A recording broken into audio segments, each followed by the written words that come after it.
Hey guys, Ashlane here, coming at you today with Sneak Peek 1 for the first big update in Gods of Olympus.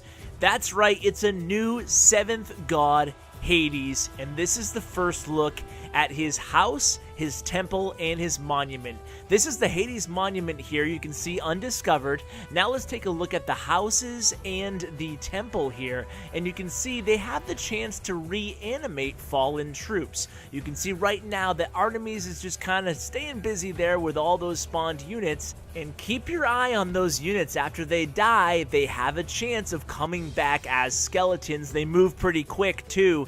This is definitely going to be a bit of a game changer, especially when you see in just a second here the monument in action as well. These three units are surely going to change the gameplay, especially at high levels in the game right now. So this is the first look at the Hades monument. It has the skeleton catapult ability, and you're going to see it makes it much more difficult to kite around a base using Artemis, and that's a very popular strategy in the game right now. The catapult has pretty long range, as you can see, and all those skeletons really eat into her hit points pretty quickly there.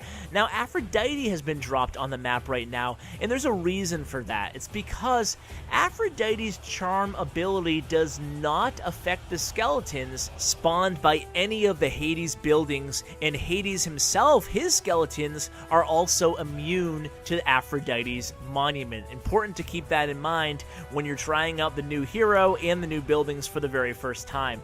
Now, for the second half of today's video, I kind of wanted to just catch up on the game. I'll show you just one of my random attacks, just show you the strategy I'm using. It's kind of an aggressive strategy, but I really lean heavily on Athena to be my main tank, and then I kind of cycle in Zeus and Ares, and then I use the supporting units from there. But as you watch this, I did want to discuss some of the other upcoming changes in this big update. There's actually a lot to get to here, so let's get right to it.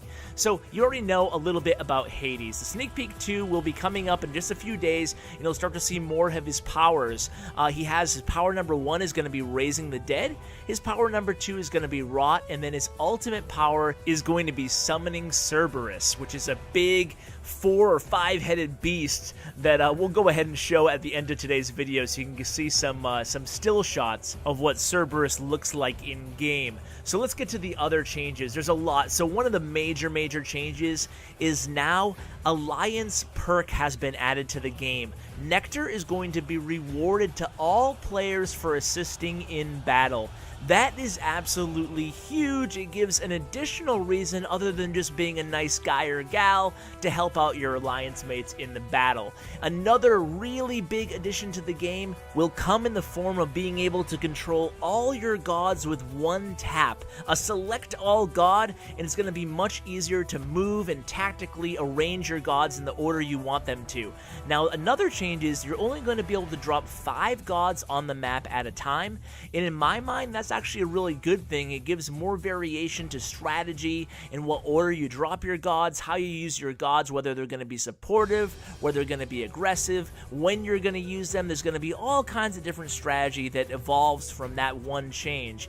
Now getting to some other changes, there's a lot of balancing changes. I'm going to go ahead and let you guys read over them on your own, and I'll put the link to that post in the description below, so be sure to check that out. But other little things is battle history list now provides matchmaking details, for example your attack and your defense rating relative to your opponents. That's a pretty cool little addition there. There's also a god ordering feature they're going to add to the game. You can rearrange your god portrait order for each battle. That's another really cool thing, I think.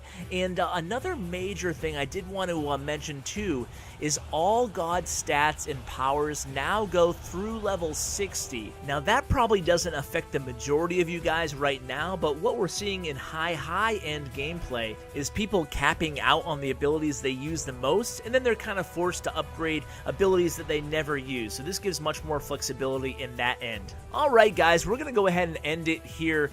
Here is the pictures I promised of Hades in action. These are pretty early pics. I'm not sure if it's going to look exactly like this when we see him, but stay tuned to my channel. I will be covering additional sneak peeks in the future for Gods of Olympus. For those of you who don't play the game yet, it's an absolutely fun, refreshing, and awesome game.